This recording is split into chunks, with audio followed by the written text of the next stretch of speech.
Hi, welcome to E-commerce Spotlight, a podcast where we discuss all things e-commerce related, from shopping cart to shopping spree. My name is Adam, and today Klaudia from PushPushGO has decided to join us to talk about push notifications. How to use them without being pushy? Well, let's find out. Hi Klaudia, thank you so much for joining us today. Hi Adam, thank you very much for introducing me and for having me in the first place.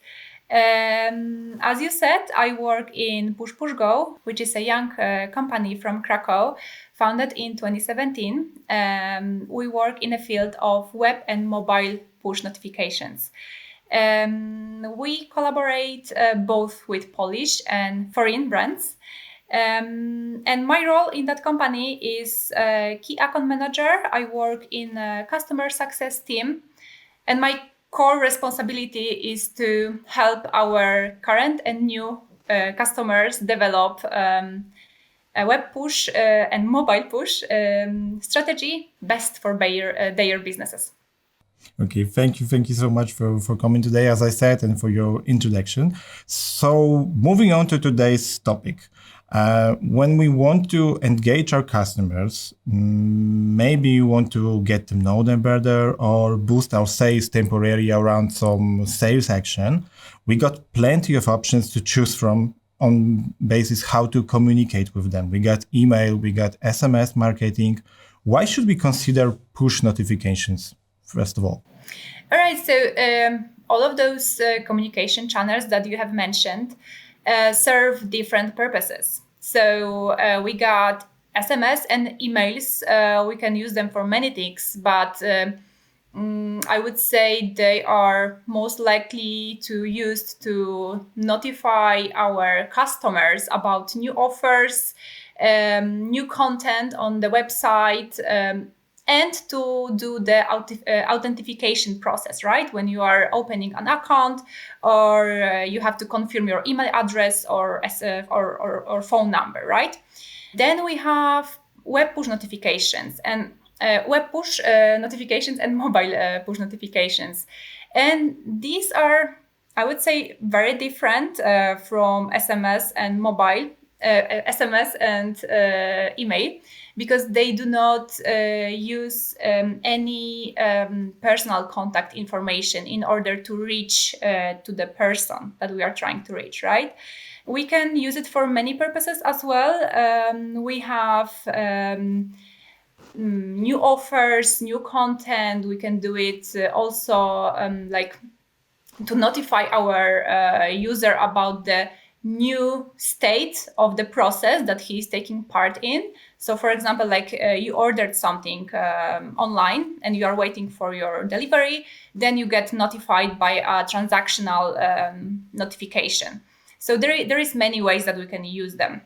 How they are different from SMS and emails, they basically, like I already mentioned, they don't use any personal contact information to reach to that user, but they are basically based on web browsers or like mobile apps, and based on the permission that you can get from the user on the website or in the application. That permission is the only thing that we need to contact them via a notification, right? So it's very easy actually to get that contact with the user, right? Because we as people that use internet, that purchase online, basically we are not very keen to share our personal details with different entities, right, online. If we don't have to, we prefer not to. And web push is in line with that preferences, right? So it has a bit advantage, I would say, in that sense over SMS and emails, that you don't have to have any fancy marketing, consent or whatever. You just need one click on the subscription form, one accept click, which is very simple and easy to get. So basically, with web push notification and mobile push notification, you can potentially reach much bigger audience comparing to SMS and email marketing, because it's easier. It's interesting that you said about personalization and data that you gather, and that you gather them on email or SMS marketing. Because for me, let's say as a potential customer, it's in my benefit that I don't have to give you my email address or phone number to get notifications, like you said, about my shopping journey. That if the item that I bought is being shipped to me, of course I will need you to give you those kind of informations when I bought something from you. But I won't be on this area where I can be attacked by those e-commerces with SMS and marketing. So let's talk about for a while about data exactly. What data can we track and use to understand our consumers and their preferences in base of push notifications? How can we make push notifications more personal? And mostly, are they better than generic notifications that we can? All right, so let's start from the data that we can gather about subscribers. At the moment of subscription, we gather like some basic information, like from which device, from which operation system, web browser they have subscribed. We also get the location and the IP address of that person. Then on a customer request in our application, there is an option to add additional conditions, and if they are met during the session of the customer in their, let's say, e-commerce, then that person will get a tag, a label that is basically a type of segmentation of your audience, right? So something happened on the website during the session of the subscriber, and based on that, we can actually put a tag, some kind of label of that person's record in our subscriber base. So what are those data basically that we can read from the session? These can be visited URLs, displayed buttons, clicked buttons, because if the button is displayed, it doesn't mean that it will be clicked, and it is like, important information, of course. So we can track the process, the user path, based on that small things that are happening during the session. We can use them as tags, and then afterwards our customer of PushPushGo can actually use it to personalize the notification basically that he's sending to a particular user.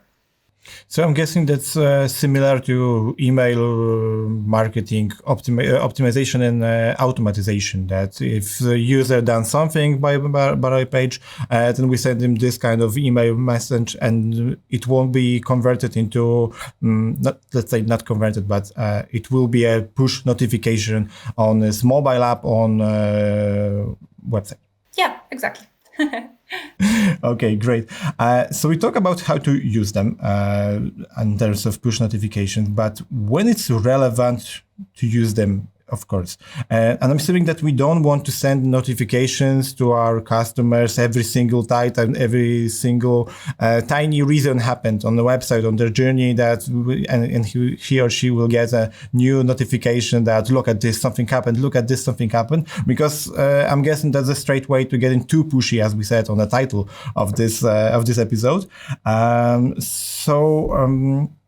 When it's relevant to send someone the push notification. Yeah, so like you said, we must consider whether the information that we want to send is even something, like interesting to the subscriber. Because if they are subscribed to our website, it means that they are visiting the website, right? So if there is some kind of offer that it's been there like for a month or more, it's obvious that we shouldn't, send it over and over again, because it's just a bad experience for your subscribers. It means that you don't have new offers, you don't have new interesting information to pass to your subscribers, and you are basically sending some old stuff that probably everyone already seen. So your click-through rate will be low, and it will be just not well received by your subscriber. You can actually observe higher unsubscription rate if you are not coming up with relevant new offers, right? That's for e-commerce. If you are on the other hand, if you are from another sector, so let's say news page, right? Then you can adjust the number of notifications that you send daily, depending on how many content you publish every day, right? Because if there is like 5 or even 10 articles daily and they are all interesting, maybe not to everyone, but to some part of your subscriber base, you can actually use personalization, right? Because you know which categories your subscribers are reading, right? So you can send them accordingly. If there is like breaking news, you can send it to everyone, and if there are like more specific narrowed topics like sports or something like that, you can send it to a smaller group which will be potentially more interested with what you are trying to say. I have to admit that I like my push notifications that I'm receiving mostly from any sports league, because I'm a huge sports fan, and when I wake up, I like to get my own notifications in order. So when I wake up, I'm making coffee, I'm getting ready for work, I got all the crucial information that happened or will happen today, so I can plan my day and get to know within a second. I don't even have to open those apps to see what happened and what will be going this day. So, to maybe a little conclusion, can we somehow exchange our email marketing campaigns to push notification campaigns with our user if we per se are in a news industry or maybe sports, like you said? I would say if you are a news website, web push notifications for the purpose of sharing new articles, I would say web push is a better option. Because in that industry, you basically get new articles all the time, and you want to get to your subscriber as quickly as possible. That is from the side of the customer, like the PushPushGo customer. You want to inform your subscribers as quickly as possible, but then they're actually expecting that, right? They subscribed to to the category or to the whole service because they are interested with that article, so they want to get them.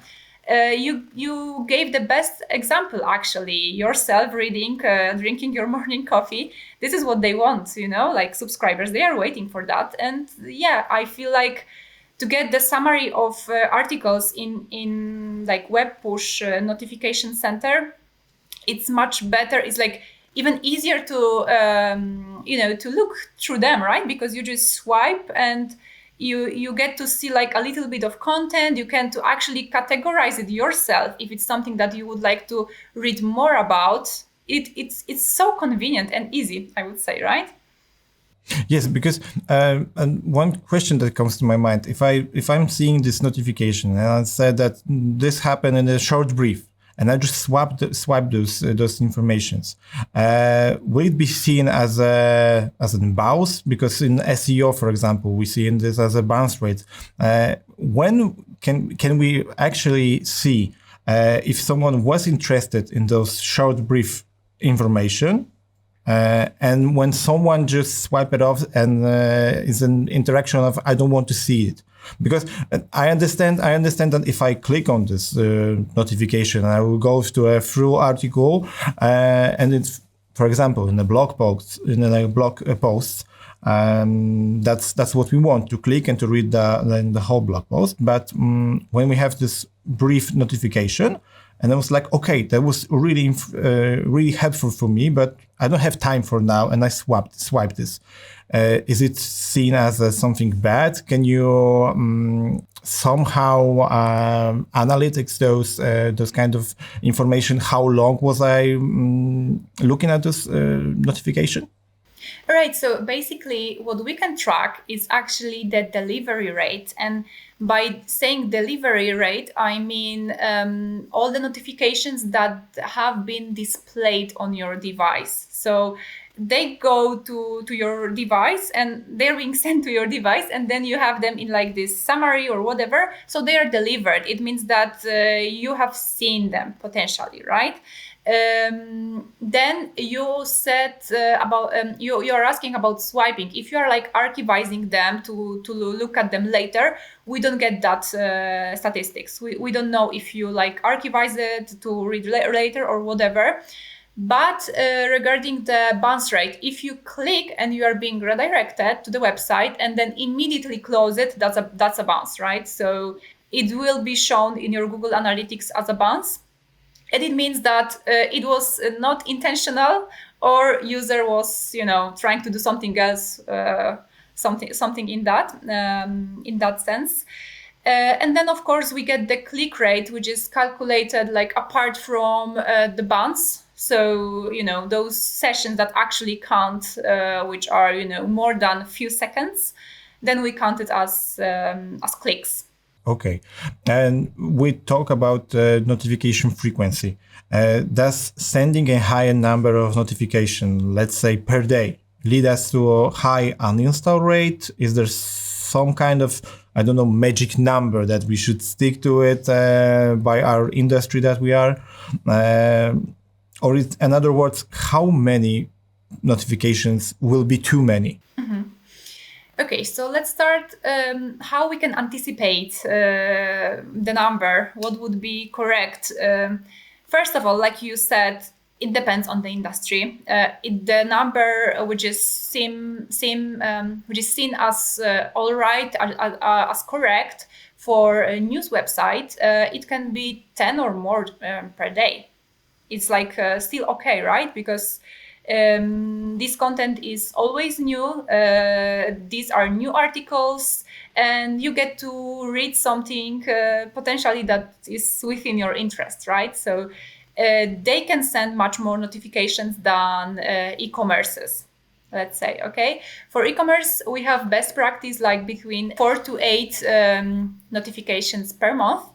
If we are speaking about mass campaigns are being sent to the whole base at the same time.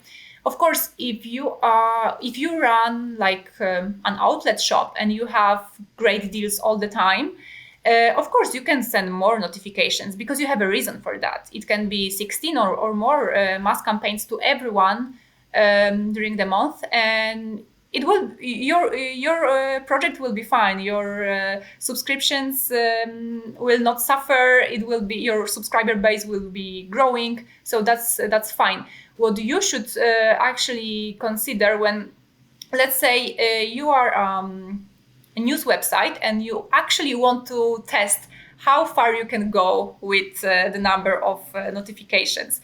Well, never run those tests for too long. Like try to do it in a short period of time, because you are damaging your brand as well at the same time.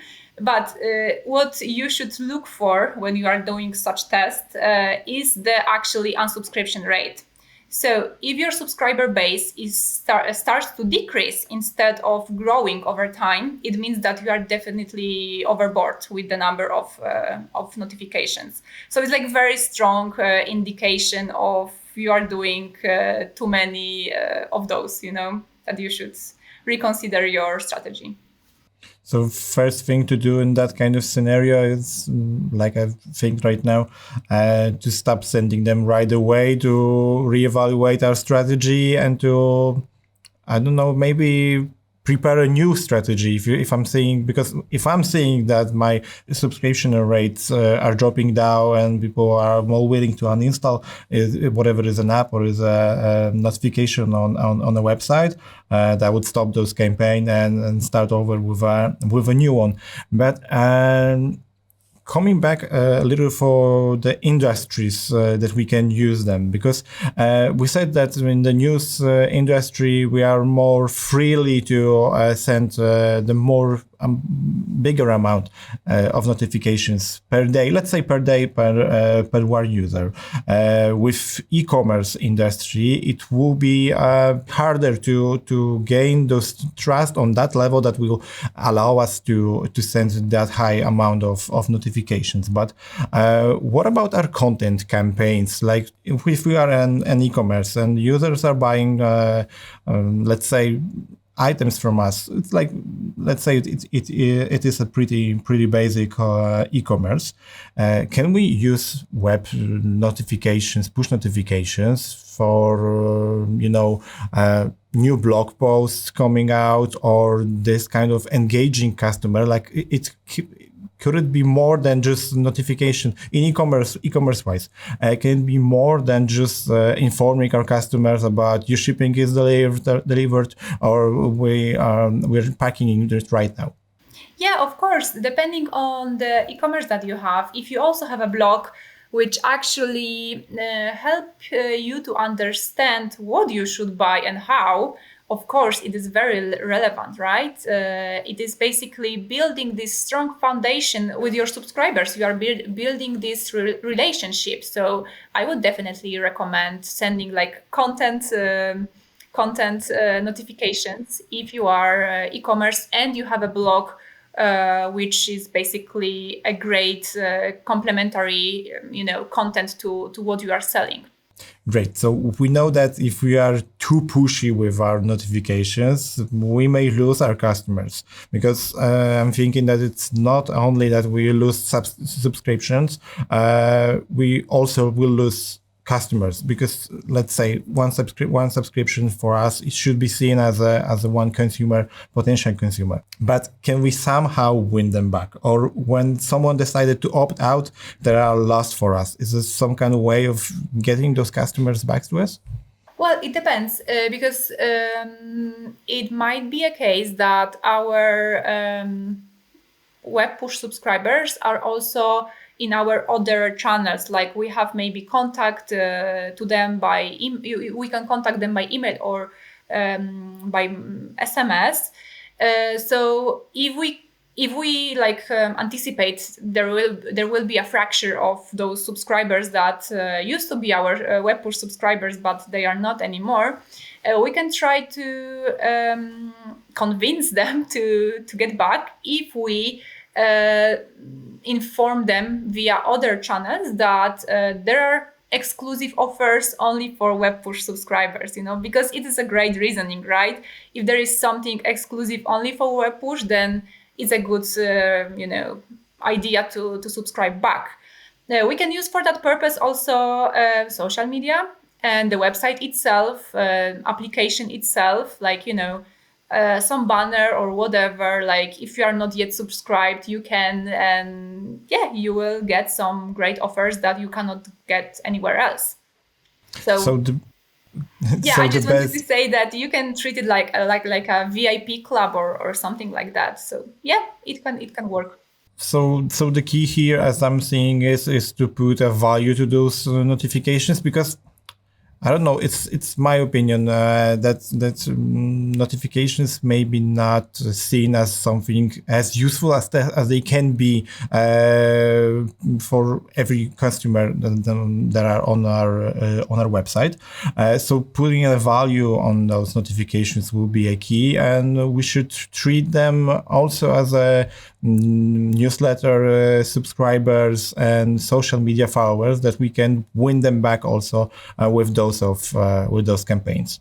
Of course. One more thing that I should say here is that if somebody blocked notifications via website, this choice can be taken back if they remove their browsing history. Like it's like resets everything. So when they come back to the website, they will see the subscription form all over again. So they are not like completely lost.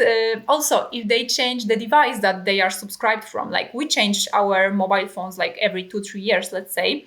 And new phone means you are like a new person, like new subscriber, basically. So you open the website and you see the subscription form.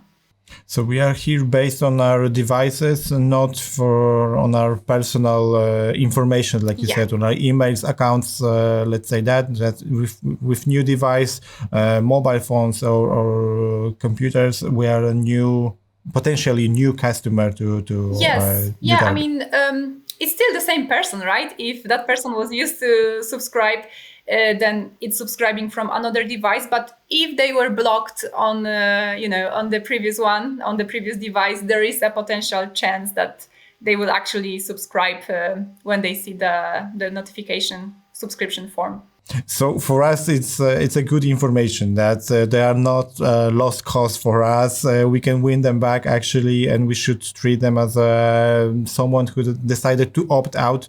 And like you said, I'm guessing that those informations are based on cookies. So if someone reset their searching history, there will be another chance for us to win them back, to get them closer to us. So that's a good information. It's a good to have this kind of hope that they are not lost cause for us permanently. Yeah, exactly. Just a slight nuance here. It's not actually cookies. It's cache more than cookies. Like we are not involved with cookies like in any way. But yeah, deleting the browsing history like entirely, it means that we can actually win them back. Okay, to sum up today's talk, notifications must be timely and consist of relevant content for the user whenever we are using this in our news industry, or we are basic e-commerce, like we said, or big e-commerce company. For sure, we will find a use for that kind of communications with our clients, because I see it as a new way to communicate with our clients. We not have to communicate with them with SMS marketing, email marketing, social posts, because let's say those pretty much every company out there are using email, are using socials, and push notifications are really something that we can win them over. Mm-hmm. Yeah, that's correct. Like you said, this technology is quite new, right? It's been with us like for a few years only. If you have an online business, you can use web push notifications. It's like actually everyone can use it if you have your website or app or mobile app. So it's almost for everyone. Only one condition, and it really helps to win over users that are not keen to share their personal data. Because for email, for SMS, we do need that information. We do need that personal contact, which is like very. I think it's getting even harder to get it nowadays. Like it's like if that person did not purchase from you yet, it means that you don't have those data, right? So it's like you can contact with customers that you already have. But with subscribers, you can, contact with people that are just like maybe the very first time on your website. They don't know your full offer yet. That's a very promising channel. Okay. And I think that's all for today. Thank you, Klaudia, so much for joining us today and for the information, for the insight that we get from you. To our listeners, if you have any question regarding today's topic, please let me know at spotlight@icia-group.com, or you can reach out directly to Klaudia. Klaudia, how can our listeners contact you? Please contact me or via LinkedIn. I think that would be best. Great. Thank you once again. Really appreciate your time. And to our listeners, see you or rather hear you next episode. Thank you very much, Adam. Thank you very much, everyone. Bye. Thank you. Bye-bye.